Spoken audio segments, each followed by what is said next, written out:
Hi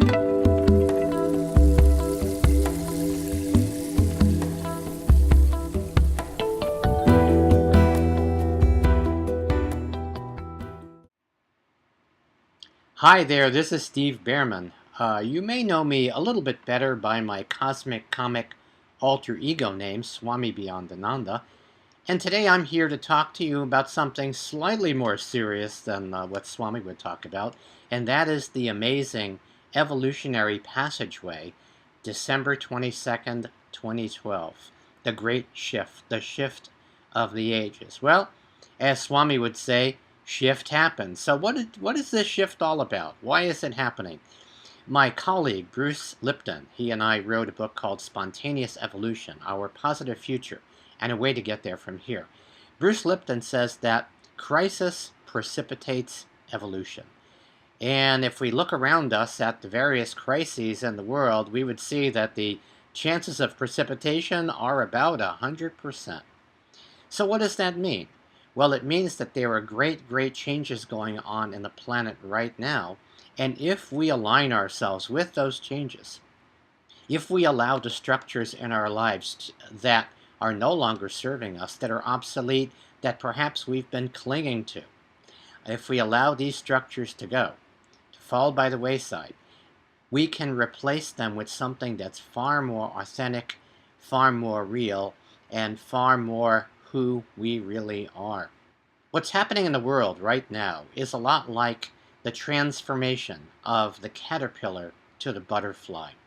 In her book, Butterfly, Nori Huddle, years ago, wrote about the imaginal cells, which are the new cells of the butterfly organism.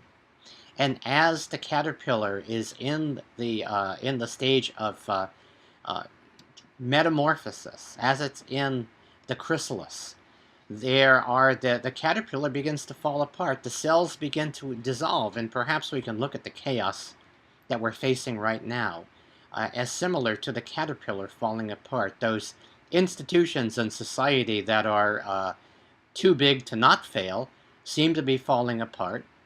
And what's happening is that these new cells, called imaginal cells, the first cells of the butterfly organism, are beginning to emerge and connect up and link together and are beginning to form this new vision for humanity, this new evolved vision. So we're looking at this passageway of December 22nd, 2012 as an opportunity to declare an evolution, to actually say that at this moment spontaneous evolution is happening, that as the shift of the ages takes place, we are now more attuned to the signal of the butterfly than the signal of the caterpillar. And in living into this new reality, we recognize that we are gathering under one big intent, thrival for one and all. We're all in this together. We are all cells in this newly emerging organism called humanity. So as we make this passage, what can we do? Well, in our book, Spontaneous Evolution, Bruce Lipton and I offered a 3-step plan because, frankly, there's not enough time for 12 steps. And in this 3-step plan, we have 3 evolutionary steps that we each can take. Evolutionary awareness, evolutionary intention, and evolutionary practice. So what do we mean by that? Well, the awareness is simply that what is happening right now is perhaps the greatest evolution, the greatest conscious evolution in recorded history as we human beings begin to think like a species. We realize that we have caused so much impact on the planet by acting like a species, like a wild species, out of control, operating outside the matrix, the web of life, that now we need to aggregate all of our goodwill, all of our intelligence, all of our knowledge, all of our wisdom together and begin to live as if we are a species and as if we are in connection with the natural world. And the changes that we see happening around us are evolutionary changes. The Hopi prophecies, very interestingly, talk about this time, and they talk about what is happening right now as being a fast-moving river. What we used to call the flow is now a rapidly moving river. And this fast-moving river is really moving things along very, very quickly. And it makes no sense to cling to the shore at this time. It makes more sense to go with the flow of the river, to keep our heads above water and to see who is in the river with us. And so as we look around us, what are the resources that we have?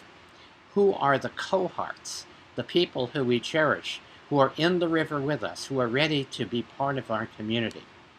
As we recognize, as we have this awareness that we are living in an evolutionary time, we then move to the second step, which is evolutionary intention. What do we intend? How do we intend to live? Do we intend to live the old story that no longer works?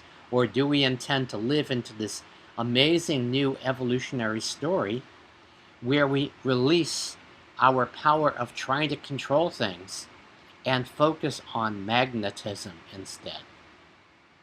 What used to be called leverage has now transformed to loverage.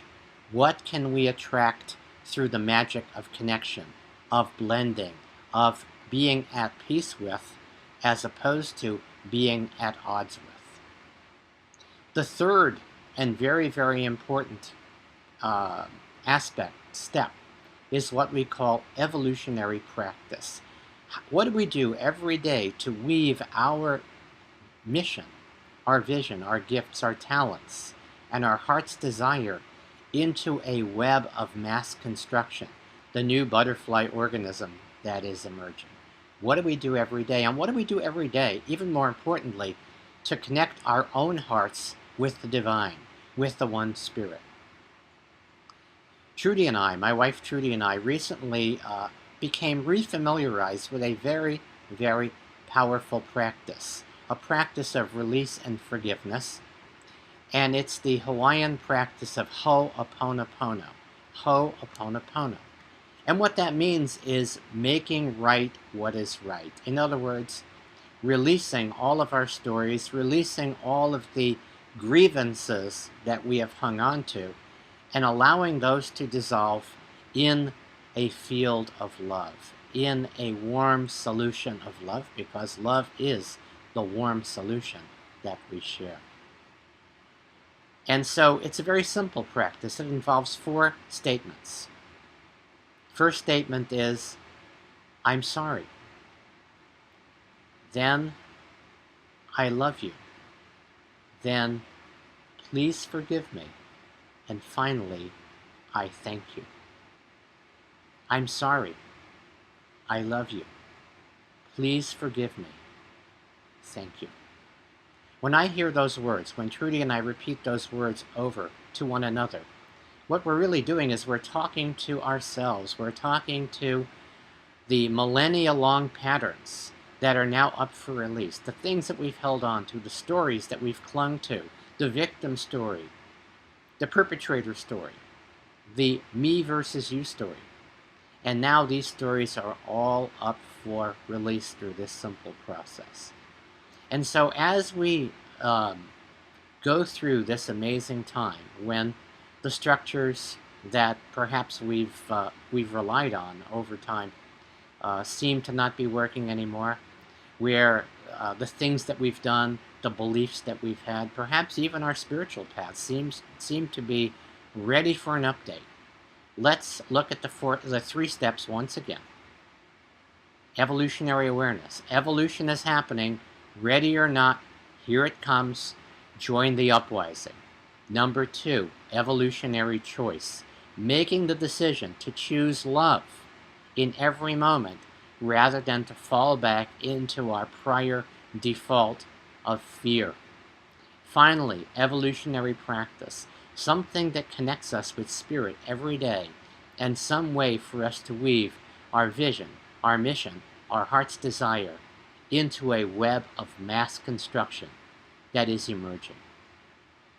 I hope to see you all one way or the other on the internet, around the outer net, in this coming year 2013, and I wish you a happy evolution. Thank you, and as the Swami would say, may the farce be with you.